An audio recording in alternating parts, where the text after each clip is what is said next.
Don't you know the rules of the road? That could be a fatal mistake. Hi, I'm your driving instructor. Welcome to this lesson. Let's make sure you drive safely and avoid any fines. Today we're going to tackle an interesting and useful task, crossing intersections. Whether you're an experienced driver or a beginner, this exercise will be helpful for everyone. So here's the situation. All vehicles approach an intersection at the same time.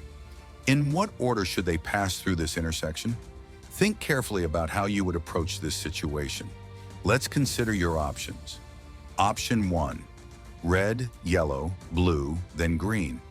Option 2, yellow, red, green, then blue. Option 3, blue, green, red, then yellow. Pause the video for a moment and write your answer in the comments section. Once you've taken the time to think it over, at the end of this video, I'll provide you with the correct answer and explain the reasoning behind it. Let's move on to the breakdown of this task. In front of us is an intersection where traffic is controlled by road markings and signs. One of the key features here is the yield line, also referred to as shark teeth or the give-way line. This is a marking on the road that indicates to drivers where they need to yield to other vehicles or pedestrians. Yield lines are typically found in intersections or roundabouts, places where traffic needs to be managed to avoid collisions. When you see a yield sign, it means you must slow down and give priority to all other traffic. In fact, you don't have to stop if the road is clear and there's no other traffic coming. However, if you do face conflicting traffic, you must yield and allow the other vehicles to go first. Now let's go back to the intersection we're discussing. The red and yellow cars must stop because they are required to yield to all other vehicles at the intersection. This is a crucial point to remember when driving, especially when you are approaching a busy intersection. The green car, which is turning left, also has to yield to the blue car coming from the opposite direction. The reason for this is that the blue car is in the oncoming lane and could obstruct the left turn, which makes it a priority vehicle.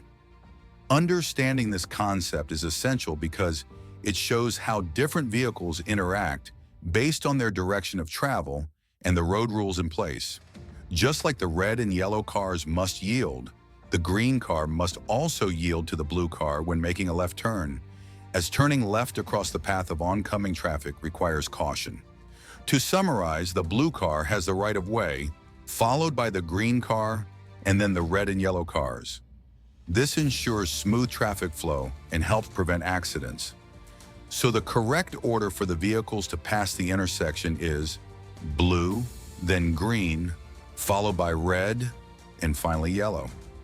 If you guessed this correctly, congratulations. You're on your way to becoming a safer and more confident driver. If you didn't get it right, don't worry. Now you know how to handle similar situations in the future. Remember, understanding right-of-way rules and the meaning of road markings and signs is vital for staying safe on the road and avoiding fines. And I hope this lesson helps you become a more responsible and knowledgeable driver. Thanks for joining me today. Subscribe to my channel so the police never have a reason to stop you or issue a fine. Drive safely, always keep your eyes on the road, and take care of yourself and others while driving.